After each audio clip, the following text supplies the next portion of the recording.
Hello everyone, this is Saloni Pandey and I welcome you all to Magnet Brains, एक ऐसा channel जहां पर मिलता है आपको complete CBSE course from kindergarten to class 12th, NTSE, Olympiad, सभी राइटर्स की books, chapter wise videos, Hindi medium, English medium, state board etcetera etcetera, और वो भी बिल्कुल फ्री ऑफ कॉस्ट। यहाँ पर आपको बिल्कुल भी किसी भी चीज के लिए पेड सब्सक्रिप्शन लेने की जरूरत नहीं है, क्योंकि सब कुछ है free free free with quality content and best of the teachers. So आज के हमारे इस लेक्चर में हम करने जा रहे हैं फास्ट ट्रैक रिवीजन आपके chapter number 2, that is social change and social order in rural and urban society का। सो ये चैप्टर हमने कंप्लीट कर लिया था, रिवीजन भी एक बार डिटेल में कर चुके हैं, बट अब बारी आ जाती है फास्ट ट्रैक रिवीजन की, जहां हम बहुत जल्दी में सभी कॉन्सेप्ट्स को बहुत अच्छे से वापस से रिवाइज करने वाले हैं। सो 2x स्पीड से हम चलेंगे और सभी कॉन्सेप्ट्स को एनालाइज कर लेंगे, रिवाइज कर लेंगे, रिकॉल कर लेंगे आपके एग्जाम पॉइंट ऑफ व्यू से क्या इंपॉर्टेंट है, क्या इंपॉर्टेंट नहीं है, साथ साथ में आपको ये भी मिलता मतलब पता चलता हुआ चलेगा। सो स्टार्ट करेंगे बिना किसी टाइम को वेस्ट किए। एक बार ओवरव्यू कर लेते हैं इस चैप्टर में हमने क्या क्या चीजें पढ़ी हुई हैं। तो सबसे पहले हमने देखा कि सोशल चेंज क्या होता है। हमारे चैप्टर का नाम है social change and social order in rural and urban society. तो सोशल चेंज का मीनिंग क्या है वो एक चीज हमने समझी।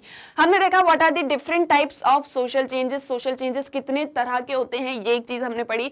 And social order and it's maintenance, social order क्या होता है, यहां हमने देखा सोशल चेंज के बारे में, और यहां हम बात कर रहे हैं सोशल ऑर्डर के बारे में। So what is social order और उसको मेंटेन कैसे किया जाता है।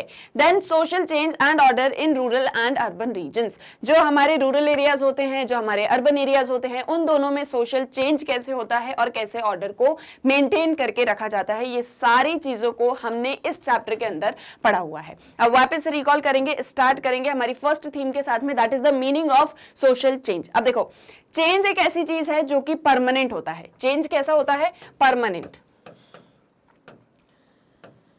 अगर कोई भी चीज रिपीटेड फॉर्म में होती रहेगी, उसमें किसी भी तरीके का कोई भी चेंज नहीं आएगा, तो फिर आपको वहां पर क्या लगने लगेगा, आप जस्ट बोर हो जाओगे। तो इसीलिए चेंज जो है वो परमानेंट है और चेंज जो है वो रिक्वायर्ड है, मतलब चेंज बहुत ज्यादा जरूरी होता है। अब लेकिन सोशल चेंज का क्या मीनिंग है? तो it is like social change refers to changes that alter the underlying structure of an object और situation over a period of time. किसी एक ऑब्जेक्ट की, किसी एक सिचुएशन के जब हम पूरे स्ट्रक्चर को चेंज कर देते हैं किसी एक टाइम पीरियड में, किसी एक पर्टिकुलर सिचुएशन में, that is considered as social changes.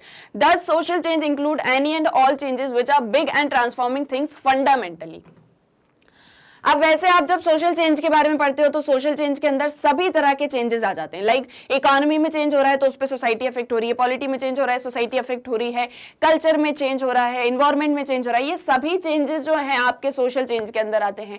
लेकिन सभी चेंजेस को हम सोशल चेंज नहीं मानेंगे। तो लेकिन हमको क्या चाहिए? एक कंक्रीट डेफिनेशन चाहिए। और इसके लिए जो हमारे सोशोलॉजिस्ट हैं उन्होंने क्या एक चीज कही कि वो सभी चेंजेस जो कि बिग हैं, यानी कि बड़े हैं, और साथ ही साथ में चीजों को फंडामेंटली ट्रांसफॉर्म कर रहे हैं, फंडामेंटल स्ट्रक्चर में चेंजेस लेके आ रहे हैं, those are considered as social changes. And social change are both intensive and extensive, leaving a big impact over a large sector of society, जो कि आपके सोसाइटी के एक बहुत ही लार्ज सेक्टर को अफेक्ट करते हैं। Those are considered as social changes. ये इंटेंसिव भी हो सकते हैं, ये एक्सटेंसिव भी हो सकते हैं, यानी कि सोसाइटी के अंदर से भी हो सकते हैं और सोसाइटी के बाहर से भी हो सकते हैं। Now social change is a broad term, have a specific definition, therefore various attempts have been made to understand it in terms of its causes, nature, impact and speed। अब क्योंकि जो सोशल चेंज है वो अपने आप में फिर भी एक बहुत ही ब्रॉड टर्म है, इसलिए उसे जो है डिफरेंट स्कॉलर्स ने, डिफरेंट सोशोलॉजिस्ट ने डिफरेंट टाइप्स में बाइफरकेट कर दिया है, जिससे हम सोशल चेंज को बहुत अच्छे से समझ सकते हैं। सो बेसिक मीनिंग जो आपको सोशल चेंज के बारे में पता होना चाहिए वो तीन चीजें, वो कौन सी है वो हम देखेंगे, और साथ साथ में आप मेरे साथ में नोट्स भी बनाते चलेंगे। So what is the meaning of social change? तीन चीजें याद रखनी है। एक, जो बिग चेंजेस हैं, सेकंड, जो फंडामेंटल स्ट्रक्चर को चेंज करते हैं,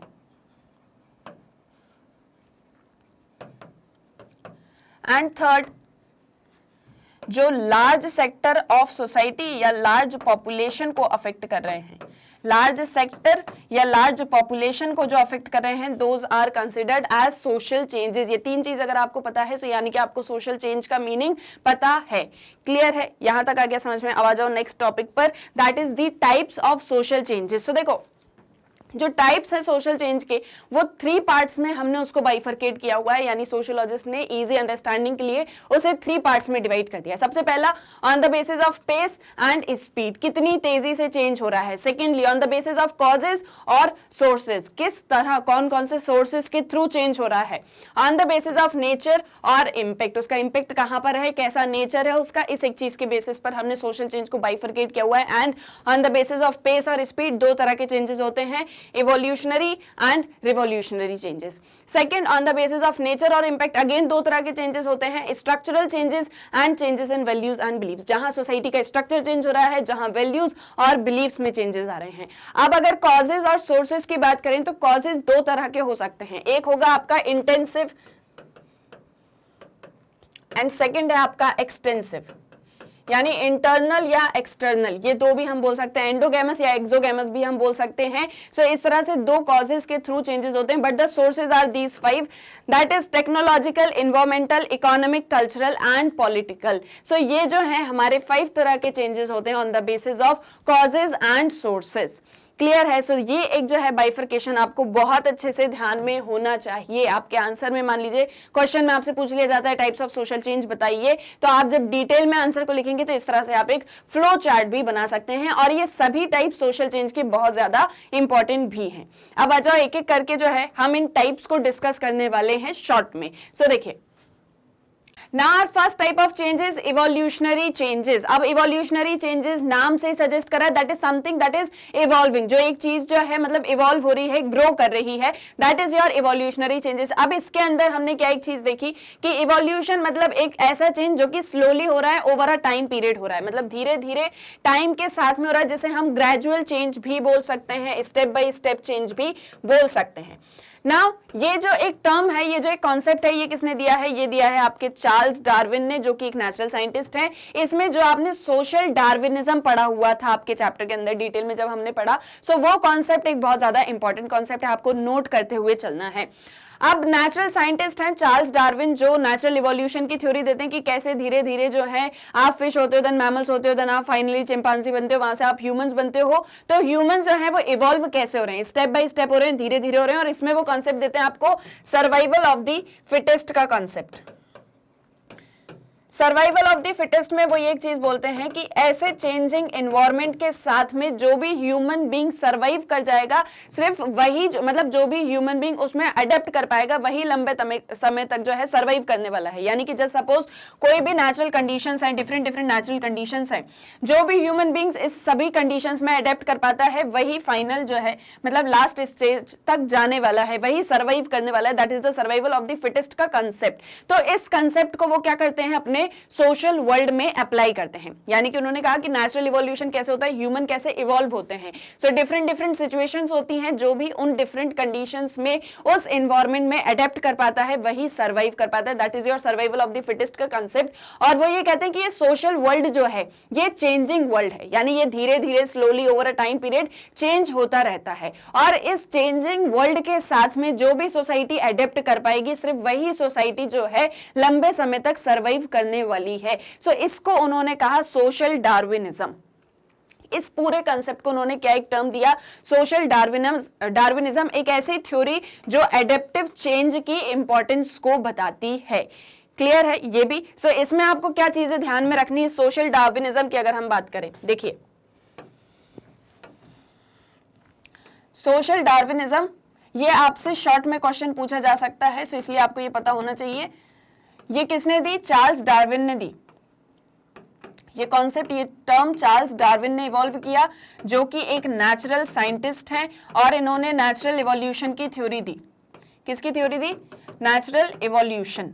उस नेचुरल इवोल्यूशन में इन्होंने ये बताया कि चेंजिंग एनवायरनमेंट के साथ में, चेंजिंग एनवायरनमेंट, इसके साथ में जो भी ह्यूमन एडेप्ट हो पाएगा, वही लॉन्ग टाइम सर्वाइव करेगा। That means survival of the fittest का कंसेप्ट। अब ये सेम चीज आपको अप्लाई कर देनी है सोशल वर्ल्ड में कि सोसाइटीज जो है वो चेंज होती रहती है, चेंजिंग इन्वायरमेंट की जगह चेंजिंग सोसाइटीज हैं। जो भी सोसाइटी इसमें अडेप्ट कर पाएगी वही लॉन्ग टाइम तक सर्वाइव करेगी। एंड इस कंसेप्ट को उन्होंने क्या कहा, सोशल डार्विनिज्म। क्लियर है, ये भी आगे यहां तक समझ में आए होप ये दोनों कंसेप्ट आपको समझ में आए होंगे कि सोशल चेंज का मीनिंग क्या होता है, देन उसके कितने टाइप्स होते हैं, और उसमें सबसे पहले हमने बात करी इवोल्यूशनरी चेंजेस की। देन हमारा सेकंड टाइप ऑफ चेंज है revolutionary change. So revolutionary change यानी change that occurs comparatively quickly even suddenly is sometimes called revolutionary changes। जहां हमने evolutionary change में देखा कि वो changes जो slowly हो रहे हैं, gradually हो रहे हैं, यहाँ पर जो changes quick हैं और sudden changes हैं, those are considered as revolutionary changes। तो ये किस तरह के changes हैं? These are quick and sudden changes। अब इसमें जो है ये जो चेंजेस होते हैं रिवॉल्यूशनरी, ये मेनली पॉलिटिकल कंटेक्स्ट में यूज होते हैं जहां पर सोसाइटी के पावर स्ट्रक्चर में चेंजेस आते हैं। Now this is important. मान लीजिए आपसे क्वेश्चन पूछ लिया कि पावर स्ट्रक्चर में चेंज आ रहा है तो किस तरीके का चेंज हो रहा है सोसाइटी में, तो आपको पता होना चाहिए that is your revolutionary changes. और फ्रेंच रिवॉल्यूशन हो चाहे industrial revolution, sorry French revolution हो गया, आपका रशियन रिवॉल्यूशन हो गया, इन सभी रिवॉल्यूशनरी मतलब इन सभी रिवॉल्यूशंस में रिवॉल्यूशनरी चेंजेस हमें सोसाइटी में देखने को मिले। तो आपको कौन कौन से एग्जाम्पल इसमें पता होने चाहिए? एक हो गया आपका फ्रेंच रिवॉल्यूशन एंड सेकेंड है रशियन रिवॉल्यूशन। ये दोनों एग्जाम्पल को हमने डिटेल में जो है चैप्टर में स्टडी किया हुआ है। सो जस्ट रिवॉल्यूशनरी यानी वो चेंजेस जो क्विक हैं, जो सडन हैं, जो पॉलिटिकल स्ट्रक्चर को चेंज कर रहे हैं। For example French revolution and Russian revolution. French revolution की हम बात करें सो कैसे मोनार्की थी, मोनार्की से डेमोक्रेसी एस्टैब्लिश होती है, लिबर्टी इक्वालिटी फ्रेटर्निटी की बात होती है, और जो आपके मतलब ऑप्रेस्ड सेक्शंस हैं सोसाइटी के उनके राइट्स की बात होती है। क्लियर है, ये भी आगे समझ में। अब आ जाओ नेक्स्ट टाइप पे जो कि आ जाता है आपके नेचर और इम्पैक्ट के अकॉर्डिंग। अभी जो हमने दो तरह के देखे changes, those that is evolutionary और रिवोल्यूशनरी चेंजेस, ये होंगे आपके पेस और स्पीड के अकॉर्डिंग। अब जो हम चेंजेस देखेंगे that is according to the nature and impact. Clear है, इसमें सबसे पहले आपका स्ट्रक्चरल चेंजेस, नाम से सजेस्ट कर रहा है कि जहां सोसाइटी के स्ट्रक्चर में चेंज आ रहे हैं that is considered as structural changes. इसमें आपके सोसाइटी के इंस्टीट्यूशंस भी आ जाएंगे, आपके सोसाइटी के रूल्स भी आ जाएंगे, नॉर्म्स भी आ जाएंगे, ये सारी चीजें यानी कि वो सभी सोशल नॉर्म्स, वो सभी सोशल इंस्टीट्यूशंस जो कि कुछ रूल्स रेगुलेशंस के थ्रू गवर्न होते हैं। जब उन रूल्स रेगुलेशंस में चेंजेस आते हैं यानी कि सोसाइटी के स्ट्रक्चर में चेंजेस आ रहे हैं। Now for example emergence of paper money. इसमें जो है हमने पेपर मनी का इमर्जेंस देखा कि जब पेपर मनी आता है तो किस तरह से पूरा जो मार्केट इंस्टीट्यूशन है, जो पूरा फाइनेंशियल इंस्टीट्यूशन है वो चेंज हो जाता है। इसके पहले आप किस एक चीज में डील कर रहे थे, मतलब कैसे मीडियम ऑफ एक्सचेंज क्या होता था? So that was gold and silver. Gold silver ऐसे प्रीशियस मेटल्स को यूज करके जो है आप मीडियम ऑफ एक्सचेंज मतलब करते थे, आप जो है मतलब चीजों को एक्सचेंज करते थे, आप ट्रेड करते थे। लेकिन जैसे ही इमरजेंस होता है पेपर मनी का तो सोसाइटी का एक जो पूरा स्ट्रक्चर है वो चेंज हो जाता है। क्यों? क्योंकि इकोनॉमी में चेंज हो रहा है। क्लियर है। सो हमने जब सोशल इंस्टीट्यूशंस पढ़े थे हमने उसमें पढ़ा हुआ था कि इकोनॉमी भी जो है वो आपके सोशल इंस्टीट्यूशंस का ही पार्ट होता है। इसमें हम और एग्जांपल्स देख सकते हैं like marriage institution. Marriage institution कुछ रूल्स रेगुलेशंस के थ्रू चलता है, जब उसमें चेंजेस आते हैं तो पूरी की पूरी सोसाइटी का स्ट्रक्चर अफेक्ट होता है। लाइक फॉर एग्जाम्पल जहां पहले अरेंज मैरिज का कॉन्सेप्ट था अब लव मैरिज या कोर्ट मैरिज जैसे कॉन्सेप्ट जो है वो आ चुके हैं। ये भी क्लियर है। अब नेक्स्ट पे आ जाते हैं। सो कोई भी डाउट हो आप कमेंट सेक्शन में पूछ सकते हैं। बस एक चीज आपको ध्यान में रखनी कि आपको नोट्स मेरे साथ में बनाते हुए चलना है, और अगर आपने चैप्टर बहुत अच्छे से पढ़ा है, सभी कंसेप्ट्स बहुत अच्छे से क्लियर हैं, तो ये रिवीजन आपका बहुत अच्छे से होने वाला है। देन नेक्स्ट है changes in values and beliefs. ये भी आपके नेचर और इम्पैक्ट के अंदर ही आता है। सो नेचर और इम्पैक्ट में हमारा नेक्स्ट चेंज है दैट इज वैल्यूज और बिलीव्स। तो जब आपके वैल्यूज में आपकी बिलीव्स में चेंज आता है तो सोसाइटी में चेंज होता है। लाइक फॉर एग्जांपल जो चिल्ड्रन और चाइल्डहुड को लेके जो आइडियाज हैं जब वो चेंज होते हैं, जैसे कि हमने देखा कि 19th सेंचुरी के पहले क्या होता था कि चाइल्डहुड जैसा कोई कंसेप्ट नहीं होता था। फैक्ट्रीज में मैन वुमेन के साथ में उनके जो बच्चे होते थे वो भी काम करते थे और इनको स्मॉल एडल्ट्स की तरह ट्रीट किया जाता था, और जब तक ये काम पर नहीं आते थे तो बहुत सारे काम होते थे ऐसे फैक्ट्रीज के जो कि कंप्लीट नहीं हो पाते थे। लेकिन धीरे धीरे childhood as a special stage जो है कंसिडर करना स्टार्ट किया 19th और 20th सेंचुरी से। तो जब से हमने चाइल्डहुड को एज अ स्पेशल स्टेज माना तो चाइल्ड लेबर इलीगल हो गया, बैन कर दिया आपने चाइल्ड लेबर को। इसके बाद में हमने कंपलसरी एजुकेशन का कंसेप्ट लेके आए। तो ये क्या हो रहा है कि जो सोसाइटी के आइडियाज हैं, जो वैल्यूज हैं, जो बिलीफ सिस्टम है, उसमें हमने चेंजेस किए। अब इसमें चेंजेस होने से सोसाइटी में बहुत ही मेजर इंपैक्ट्स आते हैं। लाइक फॉर एग्जांपल चाइल्डहुड की अगर हम बात करें, अब चाइल्डहुड को जब आपने स्पेशल स्टेज माना तो आपने कंपलसरी एजुकेशन का कंसेप्ट हम लेके आते हैं। कंपलसरी एजुकेशन के थ्रू हम जो है स्कूल्स खोलते हैं, इंस्टीट्यूशंस खोलते हैं जहां पर क्वालिटी एजुकेशन की बात होती है। क्वालिटी एजुकेशन के साथ ही साथ में हम जब चाइल्ड लेबर को इलीगल बनाते हैं तो हमारा जो लॉ सिस्टम है, जो हमारा जस्टिस सिस्टम है, उसमें भी हम चेंजेस लेके आते हैं। सो अल्टीमेटली क्या हो रहा है कि वैल्यूज और बिलीफ्स में चेंज हुआ, सो आपकी सोसाइटी के अंदर भी चेंजेस आ रहे हैं। ये भी क्लियर है। अब जो हमारे नेक्स्ट टाइप हैं, those are from changes in the sources, मतलब वो सारे चेंजेस जो कि सोर्सेज, मतलब सोर्स क्या होंगे चेंजेस के, वो हम डिस्कस करने वाले हैं, जिसमें हमारे 5 टाइप्स ऑफ चेंजेस हैं। Environmental, technological, economic, political and cultural changes. Clear है। और कॉजेज की अगर हम बात करें तो कॉजेज इंटरनल भी हो सकते हैं, एक्सटर्नल भी हो सकते हैं। इंटरनल चेंजेस जो सोसाइटी के अंदर से हो रहे हैं, एक्सटर्नल चेंजेस जो किसी जो है मतलब सोसाइटी के बाहर से कोई चेंज है जो हमारी सोसाइटी को इंपैक्ट कर रहा है। अब हम सोर्सेज की बात करें तो सबसे पहले है environmental social change. Environmental social change में क्या होता है, जब आपकी नेचर, जब आपकी इकोलॉजी, जब आपका फिजिकल एनवायरनमेंट, इसमें किसी तरीके का कोई इन्फ्लुएंस होता है तो सोसाइटी चेंज होती है। लाइक जैसे फॉर एग्जांपल फ्लड आ गया, सुनामी आ गया, इन सारी चीजों की वजह से जो सोसाइटी है उस पर मेजर इंपैक्ट हमें देखने को मिलते हैं। इसमें हमने एग्जाम्पल देखा था सुनामी ऑफ 2004। क्लियर है। 2004 की सुनामी की हमने इसमें बात करी थी। और जो आपके नेचर के जो इंपैक्ट्स होते हैं उसे हम चेंज नहीं कर सकते। Like for example someone is living in a desert area, तो उसको उस एरिया के अकॉर्डिंग ही अडेप्ट होना पड़ता है। Someone is living in very cold climatic conditions, तो उनको उस कंडीशंस के अकॉर्डिंग ही अडेप्ट होना पड़ता है। लेकिन फिर हमने देखा कि जब ये एनवायरमेंट में टेक्नोलॉजी आ जाती है, लाइक कोई डेजर्ट एरिया में रह रहे तो वो सेटल्ड एग्रीकल्चर प्रैक्टिस नहीं कर सकता। लेकिन जब हम टेक्नोलॉजी लेके आए, जब टेक्नोलॉजी इंट्रोडक्शन होता है सोसाइटी के अंदर, तो एनवायरमेंट के चेंजेस को भी जो है आप रिवर्स कर सकते हो, आप उसे कंट्रोल भी कर सकते हो, आप उसे अडेप्ट भी कर सकते हो, आप उसे हार्नेस भी कर सकते हो। ये कब होगा, जब एनवायरमेंट और टेक्नोलॉजी मिक्सअप हो जाएंगे। इसके साथ में जो है this was particularly true in the past when human beings were unable to control और overcome the effects of nature, but the extent to which the environment influences society has been decreasing over time with the increase in technological resources. तो वही सारी चीजें कि nature, ecology के जो impact होते हैं वो बहुत ही ज्यादा इंप्रेसिव होते हैं सोसाइटी पर, बट इसके बाद में जब टेक्नोलॉजी मिक्सअप हो जाती है तो वो चेंजेस जो हैं वो कभी कभी फ्रूटफुल भी हो जाते हैं। क्लियर है। इसमें हमने सुनामी ऑफ 2004 देखी, डिस्कवरी ऑफ ऑयल देखा, और भी ढेर सारे एग्जांपल्स हम इसलिए वापस से रिकॉल नहीं करें कि कंसेप्ट क्लियर होगा तो एग्जांपल आपको बहुत अच्छे से समझ में आ जाएंगे। इसके बाद में नेक्स्ट है हमारा technological and economic changes. Technology और इकोनॉमिक चेंजेस को हम साथ में इसलिए पढ़ रहे हैं क्योंकि जब टेक्नोलॉजी और इकोनॉमी को कंबाइन कर दिया जाता है तो जो चेंजेस होते हैं सोसाइटी में मॉडर्न पीरियड में देखने को मिल रहे हैं, दैट आर वेरी ड्रास्टिक और बहुत ही इंप्रेसिव चेंजेस होते हैं। इसमें मोस्ट इंपॉर्टेंट जो चेंज है वो है इंडस्ट्रियल रिवॉल्यूशन। इंडस्ट्रियल रिवॉल्यूशन जहां पर टेक्नोलॉजिकल एडवांसमेंट होता है, प्रोडक्शन का मैकेनाइजेशन होता है। इसके साथ में जब इंडस्ट्रियलाइजेशन होता है तो अर्बनाइजेशन भी होता है, जो इकोनॉमीज होती हैं वो ग्रो करती हैं क्योंकि ट्रेड जो है वो बढ़ जाता है, कैपिटलिज्म जो है वो यहाँ से इंट्रोड्यूस हो जाता है। सो इस तरीके से टेक्नोलॉजी और इकोनॉमी के मिक्सअप होने से भी बहुत ही इंप्रेसिव चेंजेस हमें देखने को मिलते हैं। बहुत बार ऐसा होता है कि इकोनॉमिक ऑर्गेनाइजेशंस जो टेक्नोलॉजी से रिलेटेड नहीं है उनके चेंजेस भी सोसाइटी को अफेक्ट करते हैं। लाइक फॉर एग्जांपल जब जो है हमने कैश क्रॉप्स को ग्रो करना स्टार्ट किया था, जब ये एग्रीकल्चरल प्रैक्टिसेस स्टार्ट हुई थी तब इकोनॉमी में भी बहुत सारे चेंजेस आए थे। और इकोनॉमी में चेंज यानी कि सोसाइटी में चेंजेस होते हुए हमको देखने को मिलते हैं। क्लियर है। अब स्टीम इंजन के आने से, रेलवेज के इंट्रोडक्शन होने से, ये सारी चीजें जो टेक्नोलॉजी के थ्रू हुई लेकिन अल्टीमेटली इंपैक्ट किसको कर रही है, हमारी इकोनॉमी को। आज जो है मॉडर्न पीरियड की अगर हम बात करें सो जितना ज्यादा टेक्नोलॉजिकल एडवांसमेंट होगा उतनी ज्यादा आपकी इकोनॉमी ग्रो करेगी, वर्क जो होगा वो इजी हो जाएगा।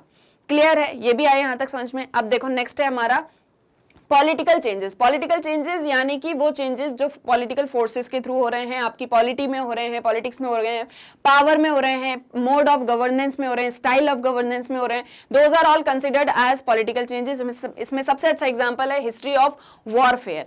वॉरफेयर में हमने देखा कि जैसे वर्ल्ड वॉर 1 होता है, वर्ल्ड वॉर 2 होता है, इसमें सबसे अच्छा एग्जाम्पल था जापान और यूएसए का,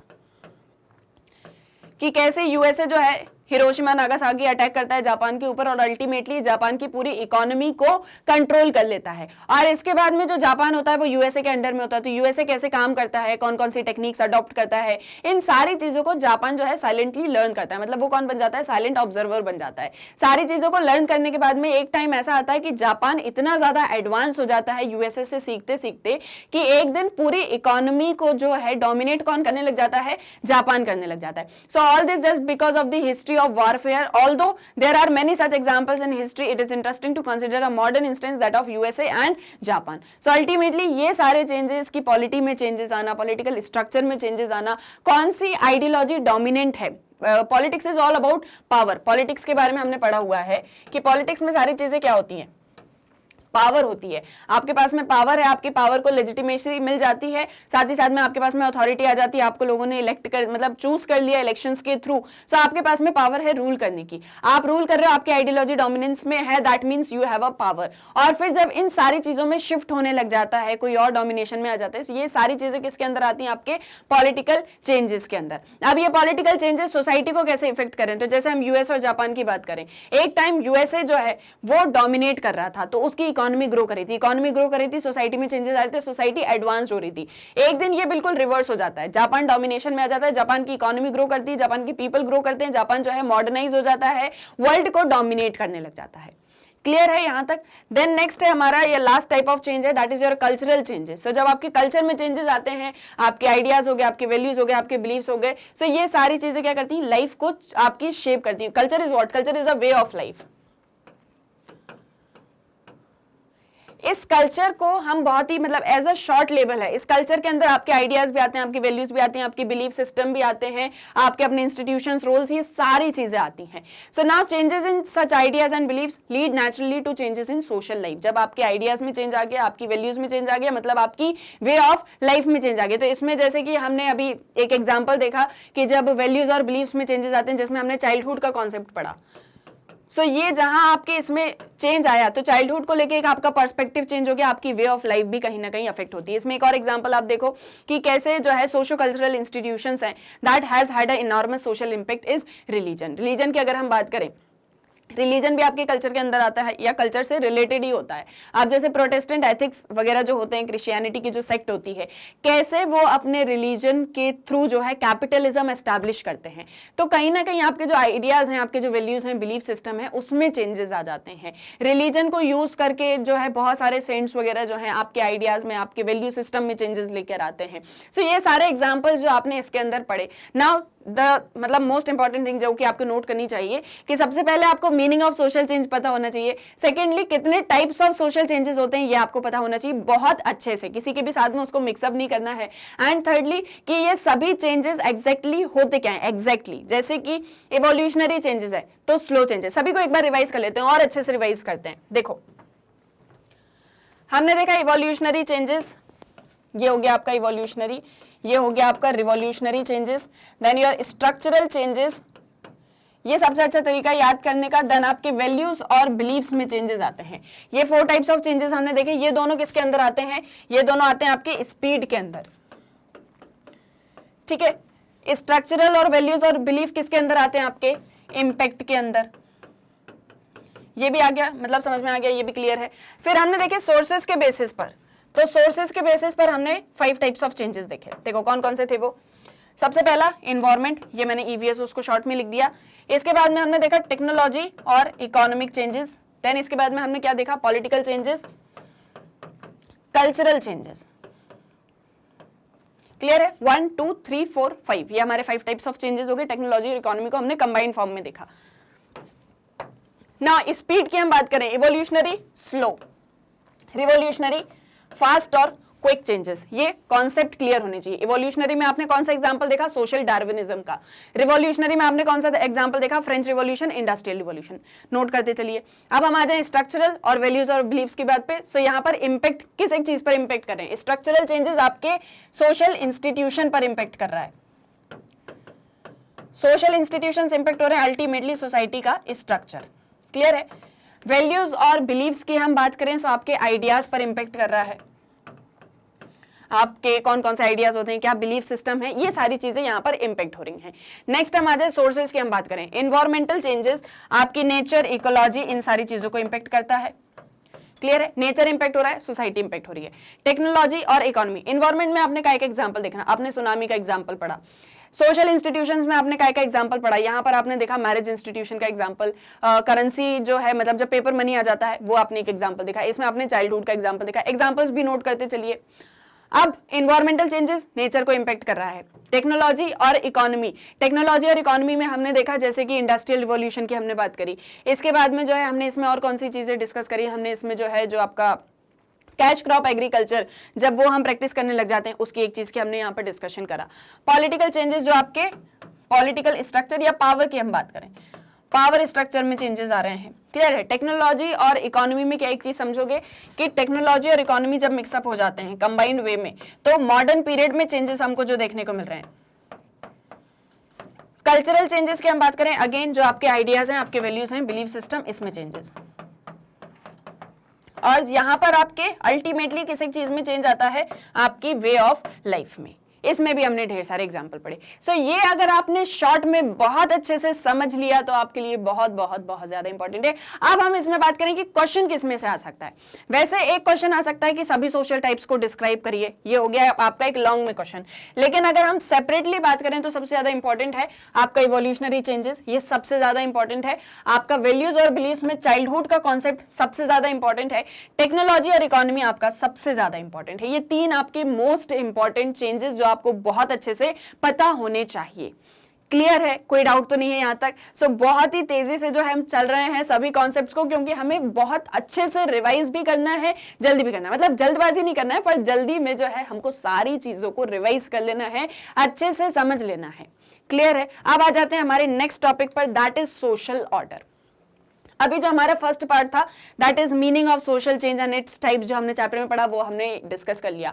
अब हमारा सेकंड पार्ट है सोशल ऑर्डर। सोशल ऑर्डर क्या एक चीज होती है, ऑर्डर से क्या एक चीज समझ में आती है। ऑर्डर यानी कि कोई चीज जो है यथास्थिति, जैसे हिंदी में कहते हैं कि एक चीज मेंटेन्ड है, एक चीज बनी हुई है, एक ऑर्डर बना हुआ है, एक सिस्टम बना हुआ है। लाइक फॉर एग्जाम्पल हम आपके स्कूल की बात करें, आपके स्कूल का एक अपना ऑर्डर होता है, कितने बजे क्लास लगेगी, कौन सी क्लास लगेगी, कौन सी टीचर उस क्लास को लेगा, आपके प्रिंसिपल कौन होंगे, उनके क्या वर्क्स होंगे, स्टूडेंट्स की क्या ड्यूटीज है। ये सारी चीजें जो है एक ऑर्डर में चलती हैं, एक पूरा प्रोसेस है, उसके थ्रू ये सारी चीजें वर्क करती हैं। अब आपके स्कूल से बाहर आ जाएं, सोसाइटी में आ जाएं, सोसाइटी में भी एक ऑर्डर होना चाहिए। ऑर्डर इन द सेंस कि कौन से सोशल इंस्टीट्यूशंस हैं, उनका क्या काम है, वर्क जो है वो कैसे होने वाला है, सबकी वे ऑफ लाइफ कैसे होगी। सभी कंट्रीज की अपनी अपनी होती है, सभी कंट्रीज का अपना अपना एक ऑर्डर होता है। क्लियर है। सो अब जब हम इसको एक ब्रॉडर फॉर्म में देखें कि सोशल ऑर्डर एग्जैक्टली क्या है, so it is the tendency with in the established social system that resist and regulates change. Social order को समझने का सबसे अच्छा फॉर्मूला है ये, stability plus social change equal social order. अब आप सोचोगे कि ये कैसे एक चीज हो रही है, तो देखो सोशल ऑर्डर क्या है, एक टेंडेंसी है। हमारा जो सोशल सिस्टम बना हुआ है उस सोशल सिस्टम में हमको रेगुलेट भी करना है और प्रिवेंट भी करना है चेंज को। रेगुलेट करना है चेंज मतलब कि सोशल चेंज, रेसिस्ट करना है चेंज यानी कि प्रिवेंट करना है सोशल चेंज को, यानी कि स्टेबिलिटी। जब चेंज नहीं होगा, जैसे फॉर एग्जांपल कोई भी काम आप कर रहे हो उसमें किसी तरीके का कोई चेंज नहीं, तो मतलब वहां पर क्या हो रहा है कि स्टेबिलिटी है। आप कोई काम कर रहे हो उसमें रेगुलर किसी भी तरीके का चेंज हो रहा है, मतलब क्या हो रहा है कि वहां पर आप चेंज को रेगुलेट कर रहे हो। जब ये दोनों चीजें साथ में होती हैं तब सोशल चेंज होता है। अगर आपसे क्वेश्चन में पूछ लिया जाए रिलेशनशिप क्या है सोशल ऑर्डर और सोशल चेंज की, तो भी आपको यही सारी चीजें एक्सप्लेन करनी है कि अगर सोसाइटी में चेंज नहीं होगा तो आप जो है बोर हो जाओगे। जैसे फॉर एग्जांपल मान लीजिए आपके टिफिन बॉक्स में डेली एक ही एक चीज आ रही है तो आप खा खा के बोर हो जाओगे। सेकेंडली, अब मान लीजिए किसी चीज में बहुत ज्यादा चेंजेस आ रहे हैं, जैसे जस्ट सपोज आज आपकी क्लास लगती है रूम ए में, कल को आपकी क्लास लगेगी रूम बी में, कल को लगेगी रूम एम में, फिर उसके बाद में कहीं और लगेगी, आपका टीचर बदल जाएगा, आपका कोर्स बदल जाएगा। हर थोड़े दिन में 2-4 दिन में ऐसी चीजें हो रही हैं, तो क्या आपको पसंद आएगा? नहीं आएगा। तो बहुत ज्यादा चेंज भी नेसेसरी नहीं है और बिल्कुल भी चेंज ना हो सो ये भी चीज नहीं होना चाहिए। दोनों चीजों की जरूरत है, चेंज होना भी चाहिए और चेंज नहीं भी होना चाहिए। ये रिलेशनशिप है सोशल ऑर्डर और सोशल चेंज के बीच में। And exactly what is social order अगर आपको समझना है तो ये फॉर्मूला अगर आपने याद कर लिया तो आप सोशल ऑर्डर को कभी भी नहीं भूल पाओगे। Stability plus change equal social order. Clear है, आ गया समझ में? Now it is a set of rules and norms that defines N order in the society. Society में एक ऑर्डर बनाए रखने के लिए क्या नॉर्म्स होंगे, क्या रूल्स होंगे, ये सारी चीजें होती हैं आपके सोशल ऑर्डर के अंदर।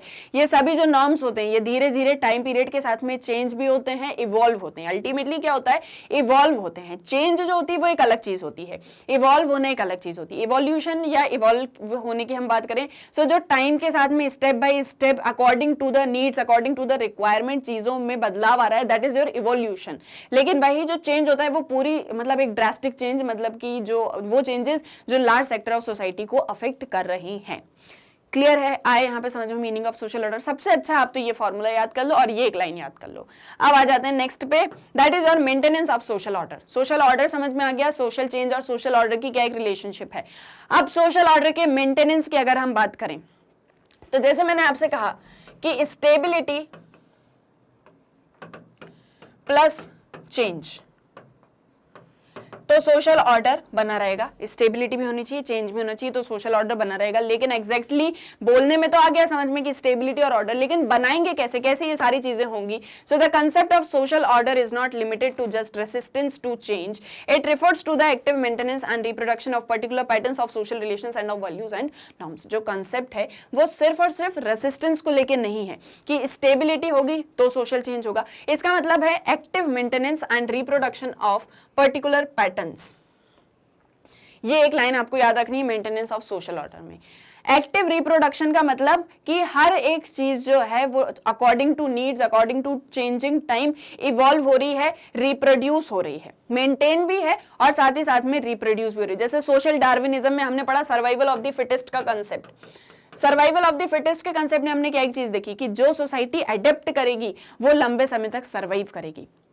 वैसे ही आपको चेंजिंग नीड्स के साथ में रिप्रोड्यूस भी होना है और आपको अपना मेंटेनेंस भी रखना है, जिसमें आपके सभी वैल्यूज भी आते हैं, आपके सभी नॉर्म्स भी आते हैं। सोसाइटी में जो भी वैल्यूज हैं, जो भी नॉर्म्स हैं, वो सारी चीजें अगर प्रॉपर फॉर्म में रिप्रोड्यूस भी हो रही हैं, मेंटेन भी हैं, तो यानी सोशल ऑर्डर बना हुआ है। इसके बाद में सोशल ऑर्डर को मेंटेन करने के दो मीन्स होते हैं। ये तो हमने बता दिया कि अगर रिप्रोड्यूस हो रही है और मेंटेन है, तो आपको मेंटेनेंस में क्या एक चीज याद रखना है, रिप्रोड्यूस एंड एक्टिव मेंटेनेंस।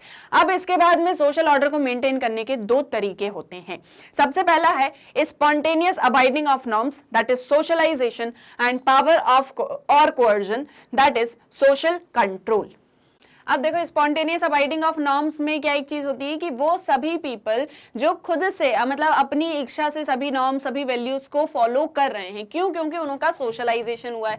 जितने भी ह्यूमन बीइंग सोसाइटी में रहते हैं सभी का सोशलाइजेशन प्रोसेस होता है और उस सोशलाइजेशन प्रोसेस के थ्रू वो क्या एक चीज करते हैं कि सोसाइटी के नॉर्म्स, वैल्यूज, बिलीफ्स इन सारी चीजों के अकॉर्डिंग बन जाते हैं और फिर उसके बाद में उसको खुद से अपनी इच्छा से फॉलो करना स्टार्ट कर देते हैं, जिसकी वजह से सोशल ऑर्डर बना हुआ होता है। Social order is all about आपके जो भी नॉर्म्स हैं, जो भी वैल्यूज हैं, जो भी बिलीव्स हैं, इन सारी चीजों को फॉलो करना, इन सभी में जो है एक स्टेबिलिटी बने रहना और जब भी चेंज की रिक्वायरमेंट हो तो चेंज भी करना। तो सोसाइटी के जो भी नॉर्म्स हैं, वैल्यूज हैं, बिलीव्स हैं, उन सारी चीजों को खुद से जो फॉलो कर रहे हैं, सो उसके थ्रू सोशल ऑर्डर बना रहता है। सेकंड है आपका पावर और coercion, that is social control. Social control में क्या एक चीज होती है, मतलब पावर और कोअर्जन का मतलब यह है कि वो सभी पीपल जो नॉर्म्स, वैल्यूज, बिलीव्स को फॉलो नहीं कर रहे हैं, वो सोसाइटी से क्या हो रहे हैं, डेविएट हो रहे हैं।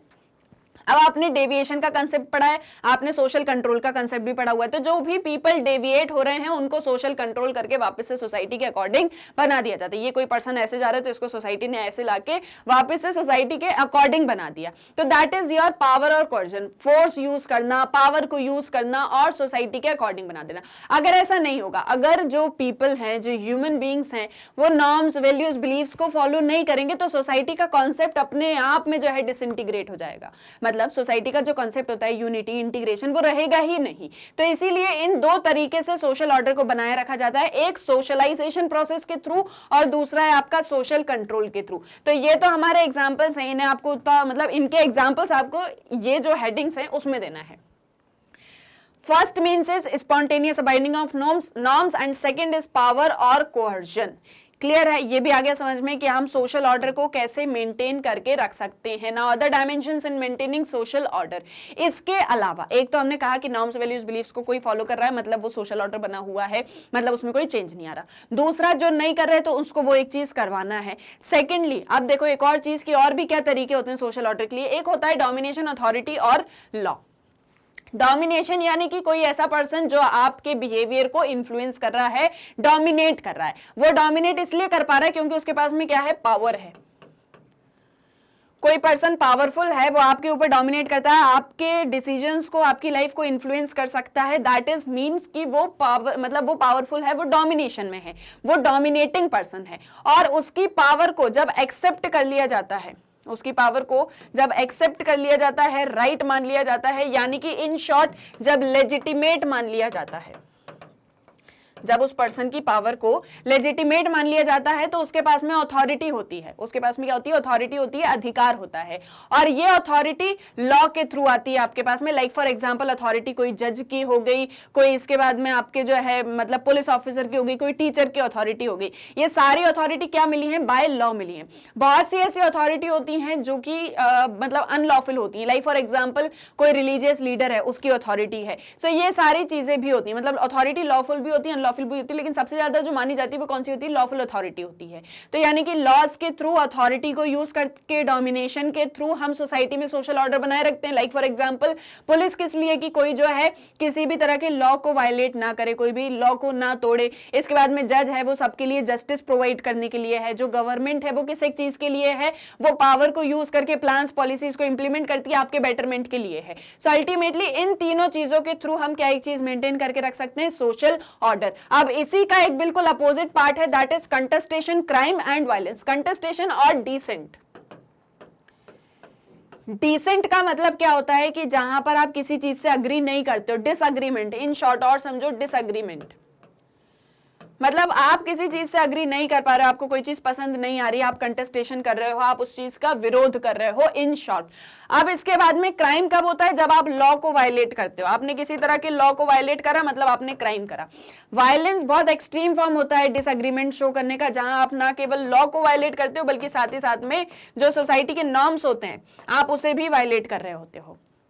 तो जब भी किसी भी तरीके का वायलेंस होता है, जब भी किसी तरीके का क्राइम होता है, किसी भी तरीके का कंटेस्टेशन शो किया जाता है, तो ये सारी चीजें एक्सेप्टेड होती हैं। लेकिन जब ये एक्सट्रीम फॉर्म में होने लग जाते हैं, जब ये सारी चीजें एक्सट्रीम फॉर्म में होने लग जाती हैं, तब सोशल ऑर्डर क्या होता है, इसकी वजह से एक तरीके से मतलब पूरा गड़बड़ा जाता है। तो उसको कंट्रोल करने के लिए अगेन हमें क्या चाहिए, domination, authority and law.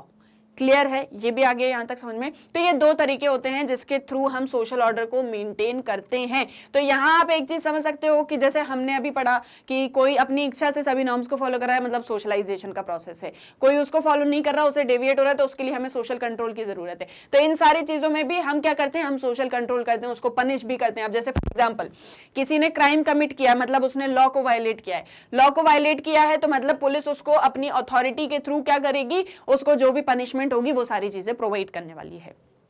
Clear है, आया यहां तक समझ में। So this was all about our social control, कि जो है सोशल कंट्रोल का क्या मीनिंग होता है, उसको कैसे मेंटेन करके रखा जाता है, and etcetera etcetera. I hope यहां तक क्लियर हो गया होगा। अब हमारा नेक्स्ट पार्ट है, जो हमारी थर्ड थीम है इस चैप्टर की। एक सोशल चेंज था, एक सोशल ऑर्डर था, एक जो थर्ड थीम है कि वो जो आपके रूरल एरियाज होते हैं और जो आपके अर्बन एरियाज होते हैं, यहाँ पर सोशल ऑर्डर और सोशल चेंज को कैसे मेंटेन करके रखा जाता है। तो सबसे पहले हम पढ़ेंगे रूरल एरियाज के बारे में, इसके बाद में हम पढ़ेंगे अर्बन एरियाज के बारे में। रूरल एरियाज की हम बात करें इन शॉर्ट, जिसे हम विलेजेस से बहुत अच्छे से समझ पाते हैं। मतलब जो रूरल एरियाज है उसका मतलब सिर्फ और सिर्फ विलेजेस नहीं होते हैं, बट बहुत अच्छे से रूरल एरियाज को समझना है तो विलेजेस की एक पिक्चर सबसे पहले हमारे मन में आ जाती है। अगर मैं रूरल एरिया बोलूंगी तो आपके दिमाग में पूरी जो है विलेजेस की पिक्चर आ जाएगी। क्या क्या दिखेगा, कच्चे मकान दिखेंगे, बहुत अच्छे से जो है मतलब पूरा एक जो गांव का माहौल होता है ना, वो आपके माइंड में आ जाएगा। अब हम यहाँ पर देखने वाले what are the features of rural societies. तो हम सबसे पहले समझेंगे कि रूरल सोसाइटी होती क्या है, वहां पर किस तरीके का सोशल ऑर्डर बना हुआ होता है, और इसके साथ में वहां पर कैसे सोशल चेंज होता है। सो ये चीजें हम यहाँ पर समझेंगे, और सेम प्रोसेस हम अर्बन सोसाइटीज में भी अप्लाई करेंगे। इसके अलावा अगर आपके चैप्टर का कोई भी इंपॉर्टेंट कंसेप्ट होगा तो वो भी हम यहाँ पर डिस्कस करने वाले हैं। अब एक और चीज जो अभी मैंने आपको बताई थी कि सोशल चेंज और उसके टाइप्स बहुत ज्यादा इंपॉर्टेंट है। सोशल ऑर्डर का मीनिंग और उसको मेंटेन कैसे किया जाता है, ये इंपॉर्टेंट है, आपको पता होना चाहिए। ये भी शॉर्ट में पूछा जा सकता है। नेक्स्ट है हमारी रूरल सोसाइटीज। तो रूरल सोसाइटीज क्या होती हैं, अब वो जानते हैं एक एक करके। देखो, एंड प्रोडक्ट ऑफ नॉमेटिक वेज ऑफ लाइफ। अब नॉमेटिक वेज ऑफ लाइफ कैसे होते थे, पहले की लाइफ कैसी होती थी, हंटर्स होते थे, गैदरर्स होते थे, ये सारी चीजें। जब ये सारी चीजें कंप्लीट होती है, सिविलाइजेशन स्टार्ट होता है, तो उसका जो एंड प्रोडक्ट होता है दैट इज योर विलेजेस और that is your rural societies. तो ये फर्स्ट फीचर हो गया। पर्सनल रिलेशनशिप्स होती हैं। इन शॉर्ट हम यहाँ पर समझ रहे हैं कि रूरल सोसाइटीज का जो सोशल ऑर्डर होता है वो कैसा होता है। यहाँ पर पर्सनल रिलेशनशिप्स होती हैं, सभी को पर्सनली जानते हैं, एक दूसरे को बहुत अच्छे से जो है मतलब एक तरीके से प्राइमरी रिलेशनशिप्स होती हैं, बहुत ज़्यादा लव होता है, अफेक्शन होता है, इमोशंस होते हैं। इन सारी चीज़ों के थ्रू ये जो सोसाइटी होती है इंटीग्रेटेड होती है। कैसी सोसाइटी होती है? इंटीग्रेटेड सोसाइटीज होती है। सेकेंडली यहाँ पर जो मेन ऑक्यूपेशन होती है वो एग्रीकल्चर होती है, मतलब यहाँ पर 98% पीपल जो होते हैं वो एग्रीकल्चरल एक्टिविटीज में एंगेज्ड होते हैं। स्ट्रॉन्ग सोशल इंस्टीट्यूशंस, यहाँ पर जो सोशल इंस्टीट्यूशंस होते हैं वो बहुत ज़्यादा स्ट्रॉन्ग होते हैं। क्यों होते हैं ये सारी चीज़ें अगर हम समझे तो सबसे पहली चीज़ पर्सनल रिलेशनशिप्स हैं, एग्रीकल्चर मेन ऑक्यूपेशन है, सभी जो है साथ में रहते हैं। और सबसे ज़्यादा डर होता है कि कहीं ये सोसाइटी डिसइंटीग्रेट ना हो जाए, क्योंकि उनके लिए जो उनके सोशल इंस्टीट्यूशंस होते हैं, लाइक फॉर एग्जाम्पल रिलीजन हो गया, कास्ट हो गया, ये सारी चीजें बहुत ज्यादा इंपॉर्टेंट होती हैं। और इसीलिए इनका एक जो मतलब रेलिवेंस होता है रूरल सोसाइटीज में वो बहुत ज्यादा होता है। यानी कि कास्ट सिस्टम्स हैं तो उसको मानना ही मानना है, अगर कोई उसके अगेंस्ट में जाता है तो उसको हार्श पनिशमेंट प्रोवाइड की जाती है। हार्श पनिशमेंट इसलिए प्रोवाइड की जाती है क्योंकि अगर हम पनिश नहीं करेंगे तो अल्टीमेटली सब ऐसे करके जो है सोसाइटी के अगेंस्ट में जाएंगे और एक दिन सोसाइटी क्या हो जाएगी? डिसइंटीग्रेट हो जाएगी। हमें क्या चाहिए? इंटीग्रेटेड सोसाइटी चाहिए। इसलिए यहाँ पर स्ट्रॉन्ग सोशल इंस्टीट्यूशंस होते हैं। यहाँ जो चेंज होता है वो बड़ा ही स्लो होता है, स्टेप बाय स्टेप होता है, ग्रेजुअल होता है, स्लो चेंज होता है। स्लो इसलिए होता है क्योंकि सोशल इंस्टीट्यूशन जो है वो बहुत ही ज्यादा डोमिनेटिंग रोल में होते हैं। अब डोमिनेटिंग रोल में कैसे होते हैं? लाइक फॉर एग्जांपल यहाँ पर जो अपर कास्ट के पीपल होते हैं, अपर कास्ट के पीपल अपना डोमिनेशन बनाए रखते हैं। वो नहीं चाहते कभी भी कि सोशल चेंज हो, अगर सोसाइटी में चेंज होगा तो उनका डोमिनेशन चला जाएगा। वो चाहते हैं जो लोअर कास्ट के हैं, जो अप्रेस्ड हैं, वो हमेशा हमसे नीचे ही रहे। कोई भी नहीं चाहता कि उसके पास से पावर चली जाए। तो इसीलिए जो चेंजेस होते हैं वो बहुत देर से होते हैं। और किसी भी तरीके का अगर कोई रेसिलियंस शो कर रहा है, किसी भी तरीके से किसी ने भी जो है मतलब अपोज कर दिया इस तरीके के डोमिनेशन को या इस तरीके के पावर को, तो उसको बहुत जल्दी आइडेंटिफाई कर लिया जाता है और उसकी आवाज को वहीं दबा दिया जाता है। तो इस तरीके से बहुत ही स्ट्रॉन्ग सोशल इंस्टीट्यूशंस है, इसीलिए जो चेंज है वो बहुत ही स्लो है। Low density of population, low density of population का मतलब क्या हो गया कि जो विलेज सोसाइटीज होती हैं उनका एरिया बड़ा ही ज्यादा होता है, लेकिन वहां पर जो पॉपुलेशन होती है वो बड़ी ही स्मॉल सी होती है, मतलब छोटी सी पॉपुलेशन में बहुत सारे लोग जो हैं वो रह रहे होते हैं। इसीलिए स्ट्रॉन्ग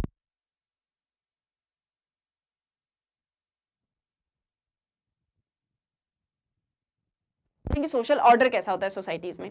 तो इस तरीके का एक सोशल ऑर्डर होता है रूरल सोसाइटीज में। अब सोशल चेंज की अगर हम बात करें तो टाइम टू टाइम यहाँ पर सोशल चेंजेस आए, like for example land reforms हुए हैं। इसमें लैंड रिफॉर्म्स के बारे में भी हमने बहुत अच्छे से पढ़ा हुआ है, नहीं भी पढ़ा है तो हायर क्लासेस में और अच्छे से पढ़ोगे। लैंड रिफॉर्म्स यानी कि जो है लैंड को सेटलमेंट करना, ऐसा ना हो कि बहुत सारी जमीन किसी एक के पास में हो, उसको डिवाइड करना, उसको बाइफरकेट करना, सभी को उनके राइट्स प्रोवाइड करना।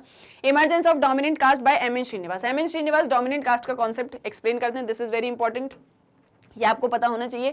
वही क्या बोलते हैं कि पहले जो होते थे मतलब ब्रिटिशर्स के टाइम पे ये एक चीज हुई कि जो लैंड था वो अपर कास्ट को दे दिया गया क्योंकि वो डोमिनेशन में हुआ करते थे, लेकिन अपर कास्ट को लैंड के बारे में कुछ नहीं पता था, कैसे कल्टीवेशन करना है, कैसे प्रोडक्शन करना है। तो धीरे धीरे क्या हुआ, ये चीज समझ में आने लगी। जो अपर कास्ट के लोग थे वो एब्सेंटी लैंडलॉर्ड्स की तरह हुआ करते थे। तो अल्टीमेटली एक दिन एक डोमिनेंट कास्ट इमर्ज होती है जो पावरफुल भी होती है, मतलब इकोनॉमिकली भी और पॉलिटिकली भी, और वो क्या करती है, ये सारे एब्सेंटी लैंडलॉर्ड्स को हटा देती है, खुद पावर को जो मतलब खुद पावर में आ जाती है। और जो लैंड राइट्स होते हैं इन क्लास के पास में चले जाते हैं, डोमिनेंट कास्ट के पास में चले जाते हैं, और धीरे धीरे ये कास्ट जो है, क्लास जो है इमर्ज होने लग जाती है। तो ये कॉन्सेप्ट उन्होंने जो बताया, ये जो कॉन्सेप्ट बताया ये इंपॉर्टेंट है, आपको पता होना चाहिए कि कैसे पहले एब्सेंटी लैंडलॉर्ड्स होते थे, उसके बाद में उनको हटाया क्योंकि वो जो है ना ही प्रॉपर कल्टीवेशन कर पाते थे, ना ही प्रॉपर प्रोडक्शन कर पाते थे, सिर्फ प्रॉफिट लेते थे और वापस से अर्बन एरियाज में चले जाते थे। इसीलिए उन्हें हटाने की जरूरत थी और जो एक्चुअल लैंडलॉर्ड्स थे, एक्चुअल जो कल्टीवेटर्स थे, उन्हें पावर में लाने की जरूरत थी। तो जो एक्चुअल कल्टीवेटर्स थे उनको लैंड राइट्स दे दिए और धीरे धीरे ये इकोनॉमिकली पॉलिटिकली पावरफुल हो गए और इनको जो है टर्म क्या दिया एम एन श्रीनिवास ने, दैट इज डोमिनेंट कास्ट। इसके बाद में टेक्नोलॉजिकल इनोवेशंस आए, जैसे कि इरिगेशन फैसिलिटीज प्रोवाइड करना, इलेक्ट्रिसिटी सप्लाई करना रेगुलर, ये सारे टेक्नोलॉजिकल इनोवेशंस के थ्रू रूरल सोसाइटीज क्या हुई, इमर्ज हुई। Development programmes, example NREGA etcetera, employment provide करना लोगों को, इसके थ्रू जो है एक नरेगा स्कीम या MNREGA scheme, Mahatma Gandhi national rural employment guarantee act 2005 में आती है, जो कि एम्प्लॉयमेंट प्रोवाइड करती है पीपल को। तो इस तरह से डेवलपमेंट भी हुआ है, सोशल चेंज भी हुआ है रूरल एरियाज में। अगर हम 100 साल पहले रूरल एरियाज की एक जो है पिक्चर देखें और आज मॉडर्न टाइम्स में देखें तो वो बहुत ज्यादा चेंज हो चुकी है। एजुकेशनल इंस्टीट्यूशंस का वहां पर आना, हेल्थ फैसिलिटीज को वहां पर लेके आना, इंफ्रास्ट्रक्चर डेवलपमेंट करना, ये सारी चीजें सोशल चेंज को दिखाती है। कहां पर आपके आपके रूरल एरियाज में। So this was all about your rural areas, your rural societies की वहां पर एक कैसा सोशल ऑर्डर होता है, वहां पर एक किस तरीके का सोशल चेंज होता है। उसमें जो एक ध्यान रखने वाली बात है आपके लिए वो क्या है, डोमिनेंट कास्ट का कंसेप्ट। क्लियर है। अब जो हमारा नेक्स्ट टॉपिक है that is social change and social order in urban societies. अब जो अर्बन एरियाज होते हैं वहां पर किस तरीके का ऑर्डर होता है, वहां पर किस तरीके से चेंजेस आते हैं, वो सारी चीजें हमको देखनी है। सो जो आपकी अर्बन सोसाइटीज होती हैं यहाँ पर फॉर्मल रिलेशनशिप्स होती हैं या फिर हम कहें सेकेंडरी रिलेशनशिप्स होती हैं।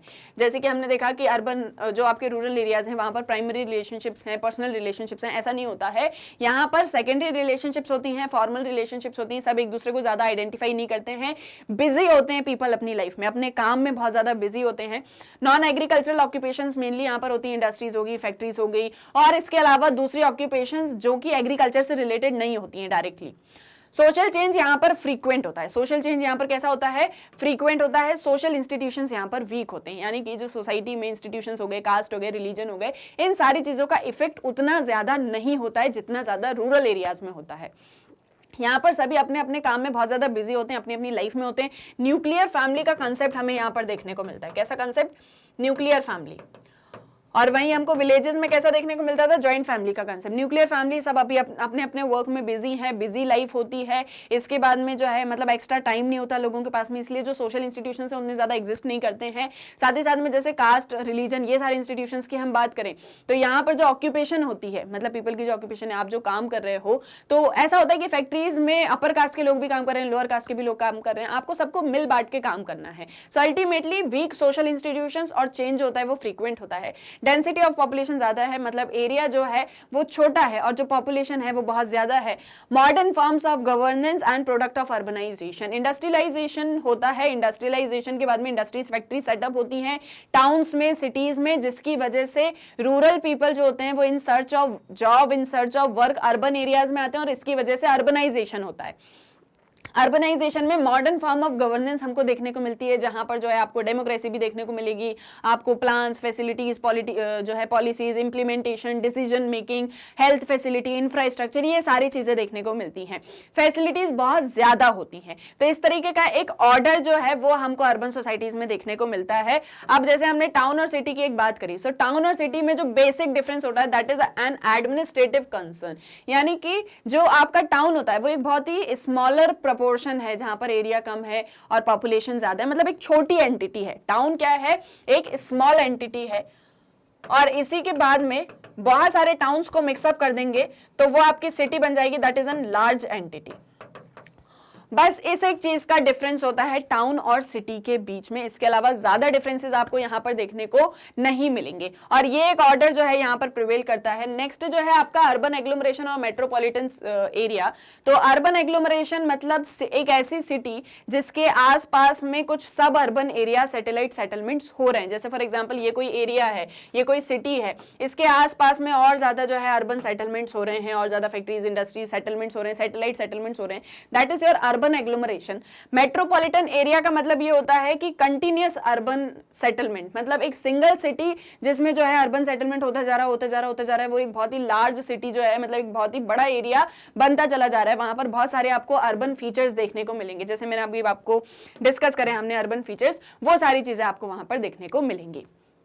अब अर्बन लाइफ कैसी होती है, तो अर्बन लाइफ ये एक मॉडर्न फिनोमेना है जहां पर मॉडर्न इंडिविजुअल होता है, उसके पास में बहुत सारी फैसिलिटीज होती हैं, एंडलेस पॉसिबिलिटी होती है, उसके पास में बहुत सारी अपॉर्चुनिटीज होती हैं, फ्रीडम होती है। विलेज लाइफ का बिल्कुल अपोजिट कर दो, that is your urban life. और लेकिन जो लाइफ होती है वो बहुत ही कॉम्प्लेक्स होती है, क्योंकि जो अर्बन लाइफ है वो किसी चीज का प्रोडक्ट है, that is the product of industry life. Industrialisation हुआ जिसकी वजह से अर्बनाइजेशन हुआ, अर्बनाइजेशन का प्रोडक्ट है आपका अर्बन लाइफ। और यहाँ से क्या एक चीज होती है अर्बन लाइफ में कि आपको हाउसिंग और रेसिडेंशियल पैटर्न्स को फॉलो करना पड़ता है। हाउसिंग जो होता है वो बहुत ही मतलब एरिया लार्ज है, लेकिन पॉपुलेशन लार्ज है लेकिन एरिया कम है, तो हाउसिंग का प्रॉब्लम होता है, जिसकी वजह से स्लम्स क्रिएट होते हैं। आपको हाउसिंग भी मेंटेन करना है, साथ ही साथ में आप जहां पर वर्क करते हो, आपकी जो जॉब लोकेशन है, उससे आपका ट्रांसपोर्ट सिस्टम जो है उस एक चीज को हमको मेंटेन करके रखना होता है। साथ ही साथ में आपके residential, public, industrial, land use के लिए सारी चीजों को अरेंज करके रखना, हेल्थ फैसिलिटीज हो, सैनिटेशन हो, पॉलिसी हो, पब्लिक सेफ्टी हो, मॉनिटरिंग हो, ये सारी चीजें हो, एजुकेशन होनी चाहिए। और इन सारे फंक्शंस में, इन सारी चीजों को इंश्योर करने में एक ह्यूज अंडरटेकिंग हमें लगती है, मतलब कि आपको बहुत सारे चैलेंजेस भी फेस करने पड़ते हैं। प्लान क्या होगा, उसको कैसे इंप्लीमेंट करना है, कैसे जो है डिसीजन मेकिंग लेनी है, ये सारी चीजें। तो अर्बन लाइफ थोड़ी कॉम्प्लिकेटेड लाइफ होती है जिसमें ढेर सारी फैसिलिटीज होती हैं और उसमें कैसा ऑर्डर होता है, कैसे चेंजेस होते हैं। चेंजेस की हम बात करें तो फ्रीक्वेंट चेंजेस होते हैं, हमको देखने को मिलते हैं अकॉर्डिंग टू नीड्स, हम बहुत जल्दी जल्दी उसमें चेंजेस करते हैं और वो चेंजेस सारे इन्हीं चीजों से रिलेटेड होते हैं।